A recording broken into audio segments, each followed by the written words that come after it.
Dear Cheydinal, firstly, um, a small group of Americans did go to China to fight the Japanese. They're led by a man named Claire Chenal, and you know what? They stopped the Japanese from conquering China.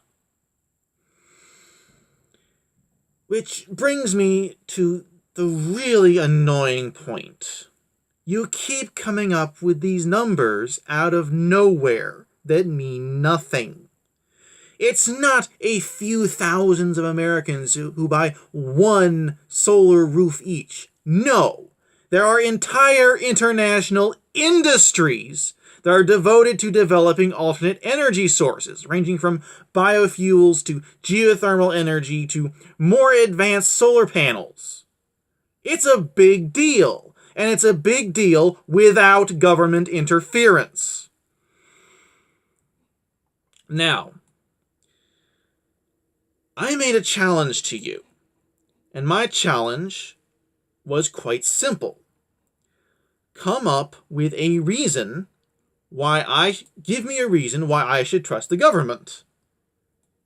And in your very first line, you say, this is a reason why I think the government can potentially be trusted. I did not ask for potentialities. I asked for a reason. You have failed the challenge. But okay, let's get into this. Your potentiality for why a government could be trusted is the Justice Democrats. Okay, who are these Justice Democrats? Well, they are people who apparently model themselves on Bernie Sanders, led by Cenk Uygur, of all people. So, a few hundreds of people who have never been in politics before will be running for the very first time in 2018. That is the plan. So, for them to be able to do what they want to do, what you want them to do, they must win a supermajority in the Congress, in the Senate, a supermajority in the House of Representatives,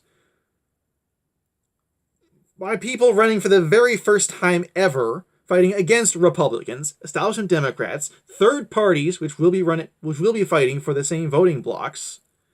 And all this is assuming that, one, they are honest in what they want to do, that they call me a pessimist, call me a cynic. I don't trust people in politics, as a general rule. Assuming that they don't get corrupted by power, which does happen in politics. Assuming a lot of things, if this, if that, if the other thing, then someday, years in the future, the people in government might be trustable with money and power, and the powers to levy more taxes, the powers to intrude in people's lives in a much bigger way than they have been able to up to now, a much bigger way, incidentally, than is actually allowed in the Constitution. So no! No! No! No! Now,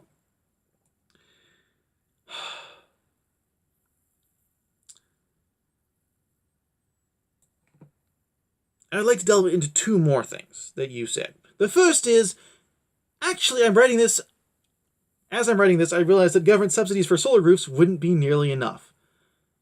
Yeah, it would not be nearly enough. Okay, if people were to build enough wind farms and solar farms to produce enough energy to fulfill all the energy needs of the USA, something like 10 to 25% of all the land area in the USA would need to be devoted entirely to those farms. It's not happening. And the other thing, you talk about ocean level rise. Okay, listen. The ocean, or that is, the bodies of water, the oceans and seas that make up the global ocean, because this is not a single body of water. It is a number of connected bodies of water. It's all part, the entire Earth is one giant, complicated, interconnected system. Okay? The global ocean level is not some sliding bar that you can point to some point on it and say, this is where it is, and this is where it will be, if this one single factor that is the only thing that affects it. No. No, no, and again, no. There are an enormous number of factors that affect the ocean and what level it is at. One factor, one more factor. I will name just this one factor because it's late. I don't want to spend any more time on this.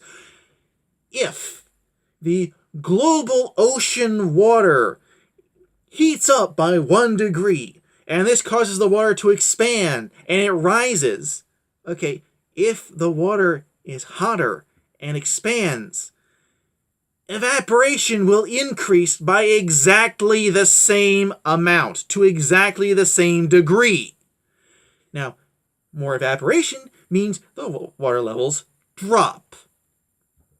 So that's one more factor. That's one factor that you should factor into your ever so simple calculations. It's late. I'm bored with this shit. Thank you for responding. I do appreciate it. It's too late. I'm too tired right now to be really appreciative. But in general, I do appreciate the feedback. And I do appreciate that you talk with me like this. It's definitely a good thing. And it's a rare thing over the internet, especially over politics. So thank you. Have a good night. And